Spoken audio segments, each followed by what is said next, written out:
I got pregnant in 10th grade. My parents shamed me, threw me out with nothing. 20 years later, they came begging to meet their grandson, but what they saw left them stunned. Can you even imagine being thrown out like garbage at just 17, pregnant and terrified, only to have the very people who disowned you come crawling back 20 years later, demanding to meet your son, the chief of cardiac surgery they've seen on the news? What would you do when the universe finally decides to serve up a dish of pure, unadulterated karma, wrapped in a Hermes Birkin bag? Let me tell you, it all started back on a chilling October night in 2004. I was Olivia, just 17, standing in my parents' ridiculously opulent living room. You know, the one with imported Italian marble and a chandelier that cost more than my first car. In my trembling hand, a positive pregnancy test. My mom, her voice sharp as winter ice, spat, "You're lying. No daughter of mine would be so common." But 2 more tests screamed the same truth. My father didn't yell, that would have been beneath him. Instead, with a chilling calm, he walked to my room, came back with my college tour suitcase, the one they'd bought for my supposed bright future, and set it by the front door with clinical precision. "You have 10 minutes, he said, adjusting his Yale class ring. "Take what fits. Leave your house keys on the table." "Dad, please!" I begged, my voice cracking. "You're not our daughter anymore." He flipped the family portrait on the mantel face down, the one with our matching white shirts and fake smiles. "Our daughter wouldn't spread her legs for some boy and destroy everything we've built." My mother just stood there, by the grandfather clock, meticulously examining her manicure. "Don't call us. Don't come back. We'll tell everyone you're studying abroad." Owen, the boy who'd promised me forever, had already blocked my number. His parents had lawyers. His Stanford future mattered more than mine, or our babies. 10 minutes. That's all the time they gave me to pack up 17 years of my life.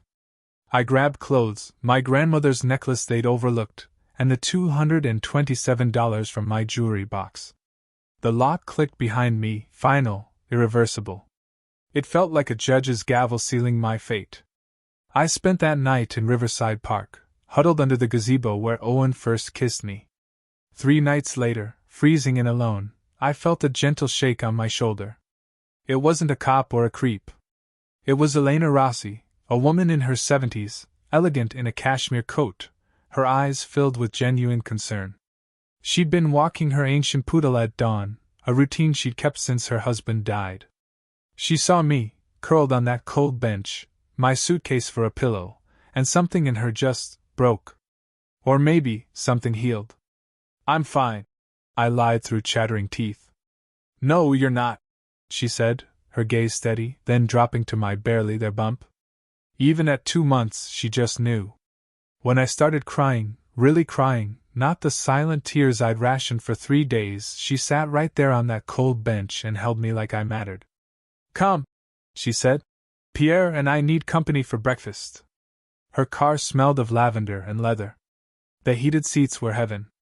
She drove us to her sprawling West Side home, a mansion with 8 bedrooms, all for 1 widow and 1 geriatric poodle. "I lost my daughter 5 years ago," she told me simply as we stepped inside. "Car accident. She was pregnant, too." The room she showed me was already prepared, not for me, but for someone. A Pottery Barn crib sat assembled in the corner.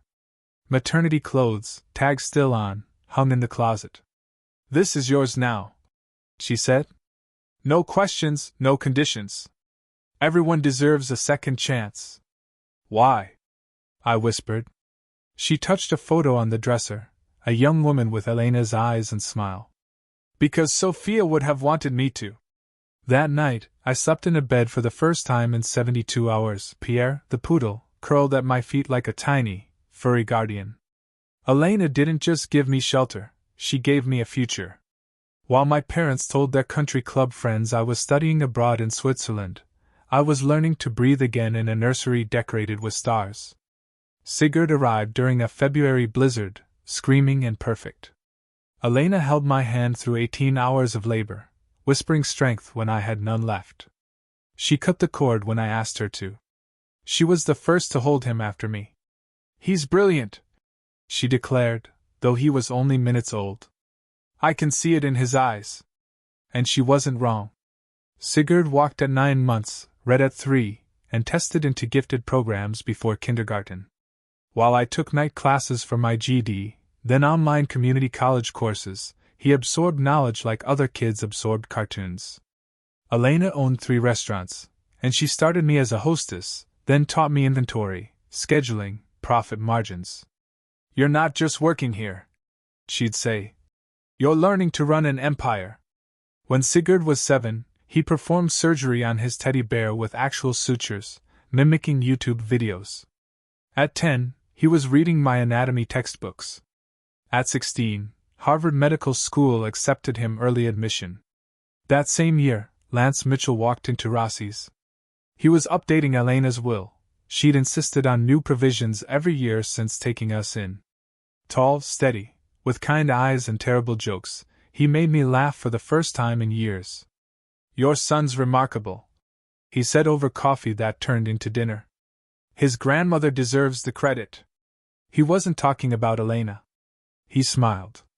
Though she mentioned something interesting about her will, something about protecting the family you choose. Even then, Elena was planning ahead. Everything changed when the Springfield Gazette ran the headline.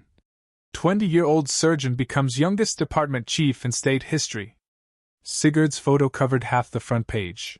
My son in surgical scrubs, standing before the cardiac wing he'd already revolutionized. The article mentioned his full name, Dr. Sigurd Harrison, MD, PhD, my maiden name. The name my parents thought they'd buried. Within hours, the story went viral. Prodigy doctor saves 3 lives in one day. Gen Z surgeon revolutionizes heart surgery. The real-life Doogie Howser. My phone buzzed with an unknown number. I almost didn't check the voicemail. Olivia. My mother's voice, after 2 decades of silence. We need to discuss our grandson. Our grandson? Not your son? Not Sigurd? Our grandson, like he was property they'd suddenly remembered they'd misplaced. The emails started next, sent to my restaurant's public address. Professional, cold. Dear Olivia, we hope this message finds you well. Recent news has come to our attention regarding Sigurd's remarkable achievements. As his grandparents, we feel it's time to reconnect. They signed it from their corporate email, Harrison Industries. The company they protected by discarding me. Lance found me crying in my office, not from sadness, but from pure, incandescent rage. They want him now that he's successful. I choked out. 20 years of nothing, and now they want to claim him. What do you want to do? Lance asked, pulling me close. Make them disappear again. We can do that, he said. But first, let me check something in Elena's papers. She mentioned provisions for this exact situation. That night, Sigurd worked a 16-hour shift, saving 2 lives. He had no idea his grandparents existed, let alone that they were circling like vultures who'd spotted gold. They started small, a reservation at Rossi's under a fake name, sitting in my section, watching me work. I recognized my mother's emerald ring before her face. She'd aged poorly, Botox fighting a losing battle with bitterness. Good evening, I'm Olivia. We know who you are. My father set down his menu like a verdict. We need to discuss Sigurd. You need to leave. They didn't. Instead, packages arrived at the hospital. A Rolex Submariner for Sigurd. A Mont Blanc pen set. A first edition Grey's Anatomy worth thousands. Each gift card signed, Your loving grandparents. Sigurd brought them home, confused. Mom, someone keeps sending me expensive things. Should I be worried? Return them, I said. All of them. Lance intercepted their next move, a formal letter requesting grandparent visitation rights. He laughed. Actually laughed, as he read it to me. They cite established family bonds, he said. Bonds they severed with this. He pulled out a photocopy of the document they'd signed 20 years ago, relinquishing all parental rights and responsibilities. They didn't just kick you out, Olivia. They legally disowned you, and any children you might have. But they kept pushing. They hired a private investigator who followed Sigurd's routine. They contacted the hospital board, introducing themselves as Dr. Harrison's grandparents, trying to get invited to fundraisers. The final straw came when my mother approached Sigurd directly at a coffee shop near the hospital. "You look just like your grandfather," she said, blocking his path. "I'm sorry, do I know you?" Sigurd asked, baffled. "I'm your grandmother, sweetheart. Your mother has kept us apart." Sigurd called me immediately. "Mom, some woman claiming to be my grandmother just ambushed me. Should I call security?" "Yes," I said. "Always." Then, the call came at 2 a.m. Owen. He always had terrible timing. "It's me. Please don't hang up." 20 years, and he still thought, "It's me," would mean something. "What do you want, Owen?" "I saw the news about Sigurd. He's incredible. Our son." Now he was our son. When I was 17 and terrified, Sigurd was my problem. Now that he was saving lives and making headlines, Owen remembered his DNA contribution. "He doesn't know you exist," I said. "Let's keep it that way." "That's not fair. I was 18, to what? Be disowned? Kicked out? Made to sleep in parks while pregnant?" Silence. "That's what I thought. I'm divorced now," he stammered, his voice cracking. "My startup failed. I've lost everything. I just want to know him. He's my blood." "Blood?" I scoffed. "You blocked my number when I needed you most." "Your parents contacted me," he blurted out. The admission hung between us like a noose. "They think if I'm involved, you'll be more receptive to reconciliation. They're offering to help me financially if I can convince you." I hung up. Then I called Lance. "They're coordinating," I told him. "My parents and Owen. They're actually planning this together." "Good," he said, which surprised me. "Conspiracy leaves evidence. Forward me everything. Calls, emails, texts." Elena was very specific about documentation. The next morning, Owen sent a long email about his father's rights. He'd blind copied my parents. At the bottom, almost hidden in the signature, was the line that confirmed everything. "Consultant, Harrison Industries Family Relations." They'd actually hired him. My parents hired the man who abandoned me to manipulate me into letting them near Sigurd. Elena had been right about everything. Family isn't blood, it's choice. And some choices, once made, can't be undone. Tuesday, 3 p.m. Sigurd was 8 hours into a complex pediatric heart surgery when my parents walked into Springfield Memorial's VIP lobby. "We're here to see our grandson, Dr. Harrison," my mother announced, loud enough for everyone to hear. "We're his grandparents, the Harrisons of Harrison Industries." The receptionist called security instead of Sigurd. But my parents had come prepared. "This is ridiculous," my father boomed, his voice echoing off the marble walls. "We donate millions to this hospital. Our grandson is chief of surgery. We demand to see him." Visitors stopped to stare. Doctors whispered. Someone started recording on their phone.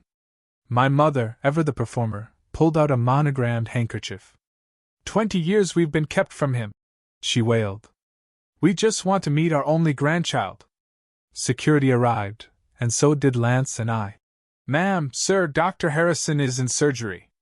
"Then we'll wait," my father declared, planting himself on a leather bench like he owned it, which, given the Harrison Industries plaques on the walls, he probably thought he did. The head of security looked at me. "Mrs. Mitchell, how would you like us to handle this?" My mother's tears stopped instantly. "Mitchell? You remarried? You gave our grandson another man's name." "He never had your name," I said quietly. "You made sure of that when you signed him away." The gathering crowd murmured. My father's face went purple. "How dare you!" The doors opened. Sigurd emerged, still in scrubs, the baby he just saved being wheeled to recovery. He looked at the scene: security, strangers with phones out, 2 well-dressed elderly people causing chaos. Then at me. "Are these the people who've been stalking me?" "Yes," I said. Then I want them removed. He didn't even look at them. My parents didn't leave. Instead, they called Channel 7 from the hospital parking lot. Within an hour, news vans surrounded the main entrance. My mother had changed into a St. John's suit. She'd brought costume changes for her ambush. My father stood beside her, the grieving grandfather in his Harvard tie. "We're heartbroken," my mother told reporter Jennifer Chin. 20 years ago, there was a misunderstanding. We were in shock about our teenage daughter's pregnancy. We reacted poorly, but we've been trying to reconnect, to make amends, and we're being denied access to our only grandchild. She dabbed her eyes with that same monogrammed handkerchief, careful not to smudge her makeup. "Dr. Harrison is a medical pioneer," the reporter prompted. "You must be proud." "Incredibly proud," my father said, though he'd never seen Sigurd save a life, hold a patient's hand, or stay awake for 30 hours to perfect a procedure. The Harrison family has always valued excellence. It's in his blood. In his blood. The blood they'd rejected when it was growing inside me. "What would you say to your daughter now?" Jennifer asked. My mother looked directly at the camera. "Olivia, sweetheart, we forgive you. We just want our family back together. Please don't punish Sigurd for our mistakes. They forgive me. They forgive me." The segment aired at 6. By 7, it had 50,000 views on their Facebook page, the one my mother ran like a lifestyle blog. The comments poured in. "Family is everything. Let them see their grandson." "Why so cruel, Olivia?" Lance shut his laptop. "They just made a critical error." "Going public?" "No. Claiming they forgive you. That's admission of wrongdoing. And we have the documents that show exactly what they did wrong." The hospital's chief administrator called me in for a friendly chat the next morning. "Olivia, this situation is becoming complicated," Dr. Morrison said, fidgeting with his Mont Blanc pen. "The Harrisons have donated $12 million over the years. The board is concerned." "Concerned about what?" "The optics. Perhaps one supervised meeting would resolve everything." "Would you meet with people who threw you away like garbage?" He shifted uncomfortably. "It's not my decision to make, but Sigurd's position. Are you threatening my son's job?" "No, no. Just considering all angles. At Rossi's, customers suddenly had opinions. Family is complicated. One regular told me while I refilled her wine. But forgiveness is divine, don't you think?" Even my staff whispered when they thought I couldn't hear. 20 years is a long time to hold a grudge. A grudge. Like being disowned while pregnant was equivalent to a forgotten birthday.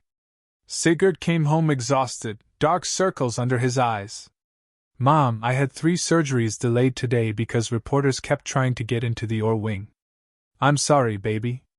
I'll fix this. It's not your fault," he said, collapsing on the couch.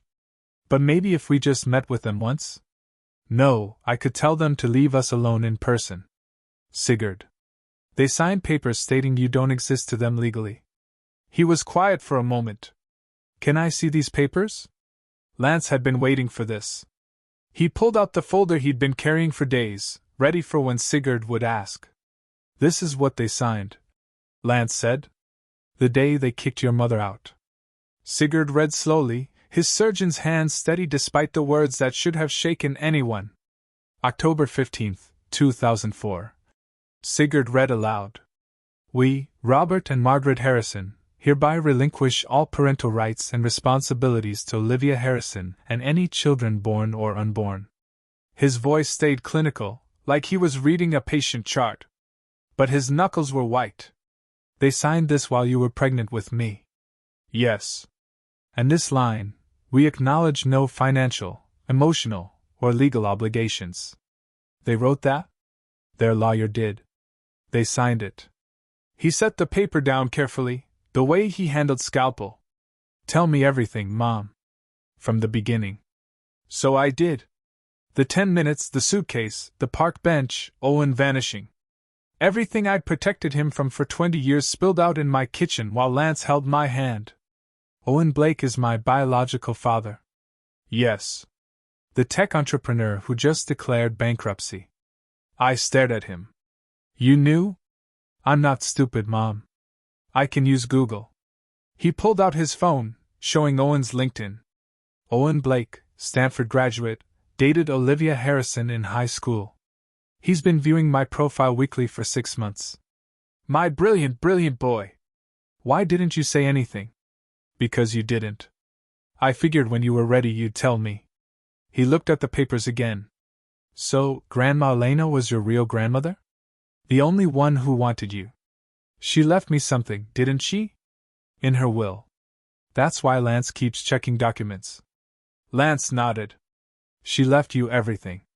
With conditions. Your biological grandparents can't touch a penny if they abandoned you. How much? 15 million. Plus the restaurants.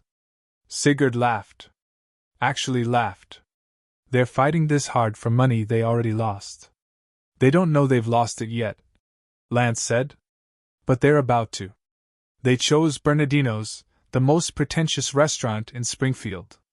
All white tablecloths and waiters who judged your wine pronunciation.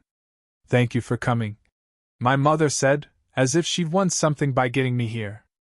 My father pushed a leather folder across the table before our water arrived. Let's skip the pleasantries. Inside is a contract. Harrison Industries letterhead corporate seal, the works. $5 million, he said. Placed in trust for Sigurd immediately. Another 5 when he joins the board. All we ask is a public reconciliation. A family photo for the announcement. You want to buy us? We want to invest in our legacy. My mother corrected, adjusting her pearls. Sigurd is a Harrison. He should benefit from that name. The name you took from me. Which we're offering to restore. The IPO launches next month. Harrison Industries, 3 generations of excellence. It tests well with focus groups. Focus groups. They'd focus grouped our reconciliation. And Owen? I asked, my father's jaw tightening. Mr. Blake is a separate matter. Is he? I pressed. Because he told me you're paying him as a consultant. My mother's mask slipped for just a second. That's a misunderstanding. Lance, who'd been quiet until now, spoke up. Is it? Because we have emails suggesting otherwise. Something about a finder's fee. You've been monitoring our communications? My father stood. That's illegal. No, Lance corrected. Owen forwarded them to Olivia. See? Actually, he's not very bright. They exchanged a look, the same one they'd shared when deciding my fate 20 years ago. The offer stands, my father said, tossing $300 bills on the table. But not for long. As they left, my mother turned. That boy deserves to know his real family. He does, I said. That's why he'll never know you. Lance worked late that night. Laptop open, documents spread across our dining table like evidence in a crime scene, which, essentially, they were. Olivia, come look at this. The email chain went back 3 months, before the first news article about Sigurd. My parents had been planning this. From Robert.Harrison@harrisonindustries.com to owenblake24@gmail.com. Subject: Consultation Agreement. Mr. Blake, per our discussion, you'll receive 10% of any assets recovered from the reconciliation with our daughter. Your role: establish paternal connection with SH. Leverage for maternal cooperation. They're calling my son assets recovered. I whispered. Keep reading. Owen's response made me sick. Happy to help. Olivia always was emotional. If I push the right buttons about missed father-son moments, she'll cave. Suggests we coordinate pressure, you from grandparent angle, me from father's rights. $500,000 upfront seems reasonable for my involvement. He's selling access to Sigurd. I breathed. Lance corrected. This email chain is evidence of conspiracy to commit fraud and harassment. But there's more. He pulled up Owen's LinkedIn. 3 days ago, he messaged Sigurd. Son, I know your mother has poisoned you against me, but I'm your father. I deserve a chance. Your grandparents agree. We could do great things together. The Harrison medical legacy combined with Blake innovation. Think about your future. Sigurd didn't tell me because Sigurd reported him for harassment. LinkedIn banned him. He also, Lance smiled, sent Owen's bankruptcy filing to Harrison Industries Board. Turns out they don't like being associated with failed entrepreneurs who owe the IRS $2 million. They're still paying him? The board voted yesterday to terminate all consultant contracts. Your father doesn't know yet. Sometimes, karma needs a good lawyer to help it along. Lance unlocked Elena's safe with the combination she'd made me memorize. July 23, 2005, the day Sigurd was born. She updated this every year, he said, pulling out the leather-bound document. But this provision never changed. He flipped to page 7, paragraph 4, highlighted in yellow. Should any biological family member who previously abandoned, disowned, or rejected my chosen daughter, Olivia Harrison, or her son, Sigurd Harrison, attempt to claim relationship or assets after achieving success or recognition, they shall be permanently barred from any inheritance, property, or financial benefit from my estate. She knew. She planned for it. Look. He clicked play on an iPad. Elena's face filled the screen, recorded just months before her death. If you're watching this, Elena said, her voice still strong despite the cancer, then Robert and Margaret Harrison have crawled out from whatever rock they've been hiding under. Hello, Mr. and Mrs. Harrison. Yes, I know exactly who you are. I hired investigators the day I met Olivia. I know about the 10 minutes, the suitcase, the family portrait you turned face down. My throat tightened. Even dying, she'd protected us. You threw away a treasure. Elena continued. I found her. She became my daughter in every way that matters. Sigurd became my grandson. And you? You're nothing. Ghosts. Signatures on a paper that ensures you'll never hurt them again. The video showed Elena looking directly at the camera. Olivia, my darling, they'll come with money and promises. Don't believe them. You have everything. The restaurants, the investments, this house, $15 million, all in your name, protected in trust. They can't touch it. They can't touch you. Be free. The timestamp showed she'd recorded it the day before she died. This is the beautiful part, Lance said, pulling out another document. The original abandonment papers my parents signed. I'd seen copies before, but the original felt different, heavier. Their signatures bold and clear, like they were signing a business deal. They didn't just kick you out, Lance explained. They legally emancipated you and simultaneously relinquished all parental rights. But here's what their lawyer apparently didn't explain. Or maybe they didn't care to understand. He pointed to Clause 6. This relinquishment extends in perpetuity to any offspring, born or unborn, of the aforementioned minor. In perpetuity. Forever. They can't claim grandparent rights because legally, Sigurd isn't their grandson. They made sure of that 20 years ago. But they're on TV saying they're lying, or they never read what they signed. Either way, this document is legally binding and irreversible. They could have contested it within the first year, but after that. He smiled. Ironclad. I thought about my father's Harvard Law degree hanging in his office. My mother's insistence on reading every contract. They'd known. They'd wanted me gone so completely that they'd signed away their future, too. There's one more thing, Lance said. If they continue harassment after being shown these documents, we can file for a restraining order. Criminal harassment charges. They could face jail time. They'd never risk that. Their reputation? Exactly. So, we give them one chance to walk away quietly. If they don't take it, we go public with everything. At the gala. 500 witnesses, media coverage. Everything they care about, reputation, image, legacy. Destroyed by their own signatures. For the first time in weeks I smiled. Elena really did think of everything. She loved you, Lance said simply. This was her way of proving it forever. The Springfield Memorial Annual Gala was in 3 days. 500 guests, full media coverage, and Sigurd giving the keynote about family, legacy, and healing. We invite them, I said, holding the pearl shimmer invitation. All three of them. Lance raised an eyebrow. You're sure? Elena left us the weapons. Time to use them. I wrote each invitation by hand. Dear Mother and Father, please join us at the Springfield Memorial Gala to receive your inheritance from the Elena Rossi estate. Formal documentation will be provided. Olivia. And, dear Owen, your presence is requested regarding Sigurd's patrimony and your parental status. Legal clarification will be provided. Olivia Harrison Mitchell. They'll think they've won, Lance said, sealing the envelopes. Let them. Sigurd reviewed his speech one more time. You want me to mention Grandma Elena, but not them? Mention your real grandmother, the one who loved you. And when they stand up to claim credit? That's when Lance presents the documents. We'd reserved a table front and center for them. Table 1. Impossible to miss, impossible to leave without everyone noticing. The hospital board will be there. Lance noted. Harrison Industries investors. Everyone they care about impressing. Good. I called the foundation coordinator.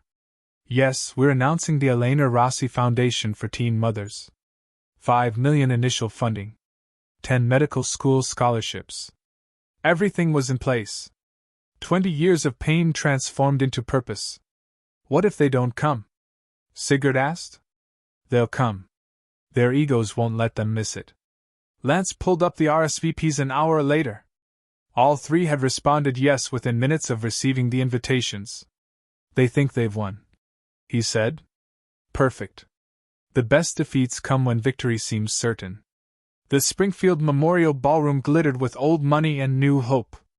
Crystal chandeliers, white orchids on every table, and my parents at table 1, holding court like royalty. My mother wore vintage Chanel, the suit she'd saved for special victories. My father kept checking his Patek Philippe, probably calculating when to make their grand gesture. Owen sat beside them, fidgeting in a rented tux that didn't quite fit. Ladies and gentlemen, the MC announced, please welcome our keynote speaker, Dr. Sigurd Harrison. My son walked to the podium in scrubs. Not a tux, not a suit, but the uniform he'd earned saving lives. The audience murmured. My parents' smiles tightened. Good evening, Sigurd began. I'm here to talk about family. Not the family you're born into, but the family that chooses you when you need them most. My mother preened, assuming he meant them. 20 years ago, a 17-year-old girl was thrown out of her home for getting pregnant. She slept in parks. She ate from vending machines. She had nothing except the life growing inside her. The room went silent. My father's hand froze on his champagne glass. Then Elena Rossi found her. A widow with no obligation to help.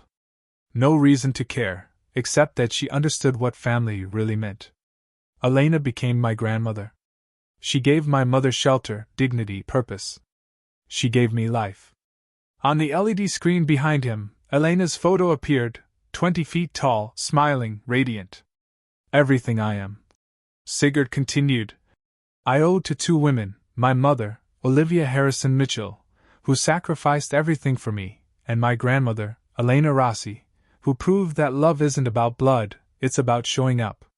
My parents were no longer smiling. Tonight, I'm announcing the Elena Rossi Foundation for Teen Mothers, Sigurd said, his voice carrying across 500 silent guests. $5 million in initial funding. Housing, childcare, education, and hope for young mothers abandoned by their families. The screen changed. Elena's video message began playing. Hello, my dear ones. Elena's voice filled the ballroom.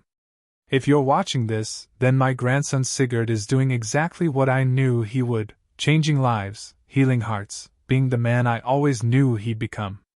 My mother started to stand. My father grabbed her wrist, pulling her down. Family, Elena continued, isn't about DNA or last names or inheritance. It's about presence. When Olivia needed family most, where were the Harrisons? When Sigurd took his first steps, spoke his first words, performed his first surgery, where were they?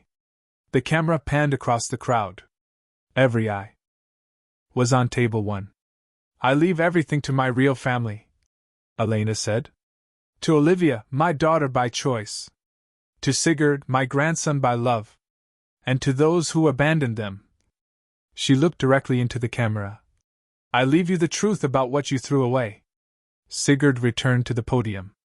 I want to thank my family for being here tonight. Mom, he looked at me. And Lance, who showed me what a father really is. My mother shot to her feet. Where are your grandparents? Where's your blood? The entire ballroom turned to stare. No, Sigurd said calmly into the microphone. You're strangers who shared DNA. There's a difference. How dare you? My father started. Mr. Mitchell, Sigurd said. I believe you have some documents to present. Lance stood, folder in hand, walking toward the podium with the measured steps of coming justice. This is ridiculous. My father charged toward the stage, his face purple with rage. We are his grandparents. We have rights. Security moved forward, but Lance raised a hand. Let them come. My mother grabbed the microphone from a nearby table. This is our grandson. They've poisoned him against us. We made one mistake 20 years ago. One mistake! I stood, my voice carrying without amplification. You gave me 10 minutes to pack. You turned my portrait face down. You signed papers disowning me and my unborn child. The crowd gasped. Phones appeared, recording everything. That was different, my mother shrieked. You were a disgrace. Pregnant at 17. I was your daughter. Owen tried to slip toward the exit. 2 security guards blocked his path. Mr. Blake, Lance said into the podium microphone. Don't leave yet. This concerns you too. I'm not. Owen stammered. You're not what? Lance cut in. The biological father who abandoned a pregnant 17-year-old? Or the consultant being paid by the Harrisons to manipulate their daughter?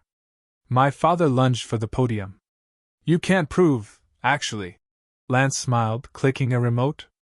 I can. The screen lit up with emails. The conspiracy laid bare in 40-foot letters for 500 witnesses to read. 10% of assets recovered. Lance read aloud. Push the right buttons about missed father-son moments. She always was emotional. My mother's Chanel suit couldn't hide her shaking. My father's Harvard pin couldn't restore his dignity. Owen looked like he might vomit on his rented shoes. Shall we discuss? Lance continued. The legal documents you signed 20 years ago, the ones that permanently severed all rights to Olivia and her children? The ballroom held its breath. Lance clicked again. The abandonment document filled the screen. Every word magnified, every signature clear as day. October 15, 2004. He read. We, Robert and Margaret Harrison, hereby relinquish all parental rights and responsibilities to Olivia Harrison and any children born or unborn. The document zoomed in on their signatures. Bold, deliberate, undeniable. This extends in perpetuity. Lance continued. Forever. Irreversible. You didn't just disown your pregnant daughter. You legally disowned every generation that would come from her. We didn't know. My mother started. You didn't know? Lance pulled up another document. Mr. Harrison, you have a Harvard Law degree. You knew exactly what you were signing. My father's mouth opened and closed like a fish drowning in air. But that's not all, Lance said. Let's discuss what happens when you abandon someone, then try to claim their inheritance. The crowd leaned forward. Even the wait staff had stopped to watch. 20 years ago, you threw Olivia away. Elena Rossi found her, loved her, raised her grandson as her own. And when Elena died, she left very specific instructions about blood relatives who abandoned family. That money should be ours, my father shouted. We're the biological grandparents who signed away all rights. Lance shot back. Look at the screen, Mr. Harrison. Look at your signature. That's your handwriting saying Sigurd doesn't exist to you. Channel 7's camera captured everything. Jennifer Chin held her microphone toward the stage, broadcasting live. Every person in this room, Lance said. Every camera, every phone, they're all witnessing the truth. You abandoned a pregnant teenager. You signed away your grandchild. And now you want to profit from his success? The disgust in the room was palpable. People actually turned their backs on table 1. No, Lance said. Let's discuss Elena Rossi's will. The screen changed to the official probate documents, complete with gold seals and notarizations. Article 7, Section 4. Any biological family member who previously abandoned, disowned, or rejected Olivia Harrison or Sigurd Harrison shall be permanently excluded from all inheritance, property, or financial benefit from this estate. She can't do that, my mother screamed. She can, and she did. The estate is worth $15 million. The restaurants, the properties, the investments, all of it goes to Olivia and Sigurd. You, Mr. and Mrs. Harrison, receive nothing. But more importantly, Lance clicked again, showing a video timestamp. Elena left you a personal message. Elena appeared on screen again, but this was different footage. She was looking directly at the camera, directly at my parents. Robert and Margaret Harrison. Elena's voice rang out.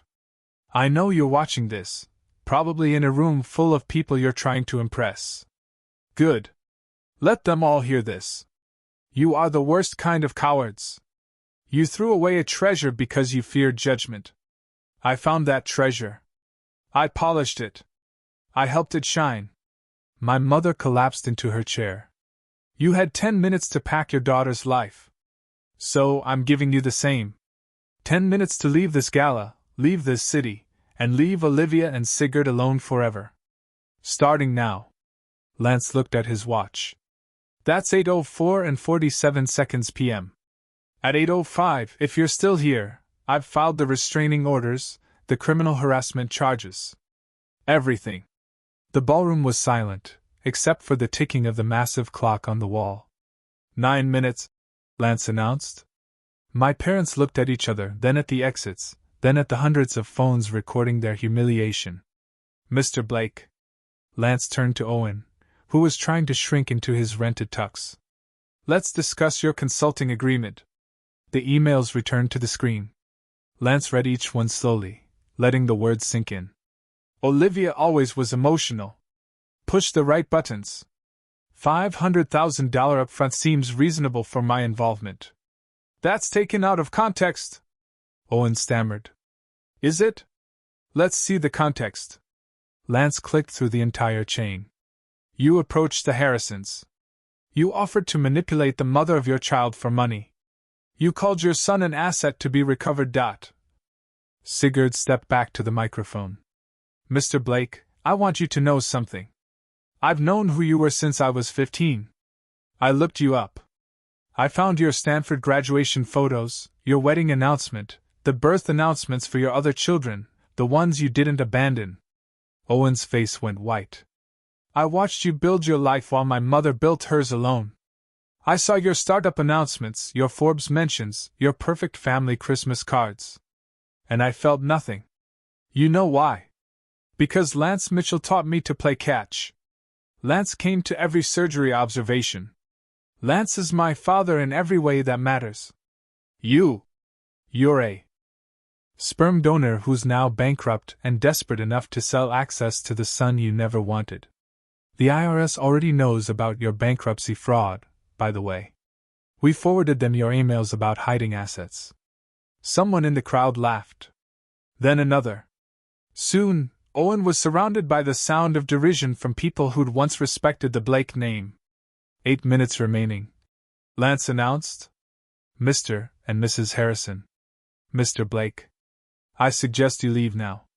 My father stood, trying to salvage dignity from disaster. This isn't over.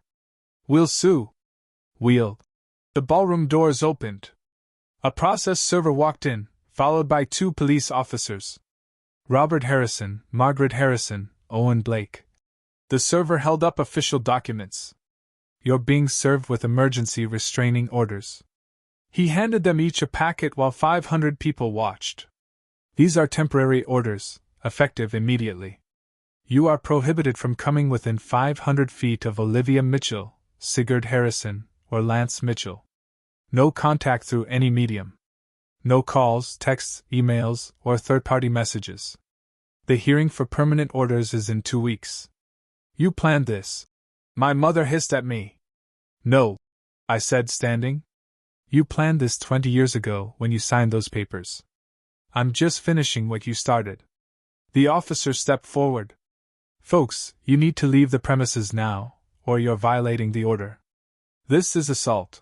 My father shouted. This is consequence, the officer said calmly.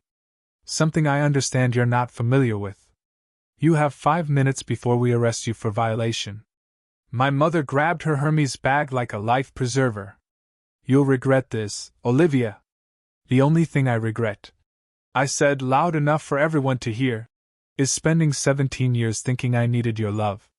They walked toward the exit, Owen trailing behind them. At the door, my father turned one last time. That boy is our blood. Blood? Sigurd called out. You bled my mother dry and left her for dead. Elena gave her a transfusion of real love. That's the only blood that matters here. The doors closed behind them. The entire ballroom erupted in applause. The applause died down as Sigurd returned to the podium, this time with me beside him. Ladies and gentlemen, he said, let me tell you what we're really here to celebrate. The screen showed a mock-up of a building, the Elena Rossi Center for Young Mothers. $5 million in initial funding. 10 full medical school scholarships for children of teen mothers. Housing for 20 families at a time, childcare during classes, job training. Everything my mother needed 20 years ago, and found in one extraordinary woman. I took the microphone. Every young mother who comes to us will get what I got from Elena. Not judgment, but support. Not shame, but dignity. Not abandonment, but family. The first scholarship recipient is here tonight, Sigurd announced. Maria Santos, 17, graduating valedictorian while raising her daughter. Maria, would you stand? A young woman rose, holding a baby, tears streaming down her face. The ovation was thunderous. Maria will attend Harvard Pre-Med this fall, full ride, with on-site childcare. I said, because that's what Elena would have done. Lance joined us on stage. We're also announcing that Harrison Industries Board has voted to redirect their annual charitable giving. The $12 million they donated to this hospital over the years. It's being matched by an anonymous donor for the Elena Foundation. I knew that anonymous donor. It was the combined savings of every family Elena had helped over the years, paying it forward. In 1 year, Sigurd said, we'll have helped 50 young mothers. In 10 years, 500. In 20 years, when some other scared 17-year-old gets pregnant, she won't sleep in a park. She'll call us. The standing ovation lasted 5 minutes. But the sweetest sound was the silence from Table 1, now empty forever. 3 weeks later, Lance showed me the business news. Harrison Industries stock dropped 30%. He said. The board called an emergency meeting. Your father was voted out as CEO. The scandal had spread beyond Springfield. Family values hypocrites.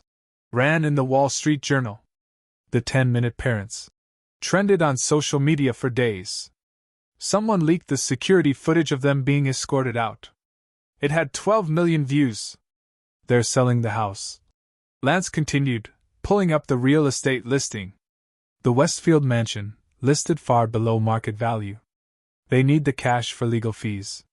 Their lawyer had tried to contest the restraining orders. The judge not only upheld them but made them permanent after seeing the evidence. What about Owen? Worse. His ex-wife's lawyer subpoenaed our emails. Turns out hiding money from bankruptcy court, while owing $200,000 in child support is a federal crime. He's facing 3 years. I felt nothing. Not satisfaction, not pity. Just nothing. They moved to Arizona. Lance added. Scottsdale. Your mother's sister took them in. They're living in her guest house. From a 7-bedroom mansion to a guest house. From society darlings to exile. The best part? Lance smiled. Remember their church? The one where your father was an elder? They were asked to find a new place to worship. Apparently, abandoning pregnant teenagers doesn't align with their values.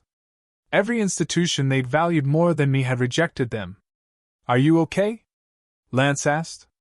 I'm free, I said. For the first time in 20 years, I'm completely free. That night at dinner, Sigurd said, the foundation received a donation today. Anonymous. $50,000. We all knew who it wasn't from. 6 months later, we gathered for our weekly dinner, the tradition Elena started, and we never stopped. Sigurd carved the roast, using the technique Elena taught him when he was 12.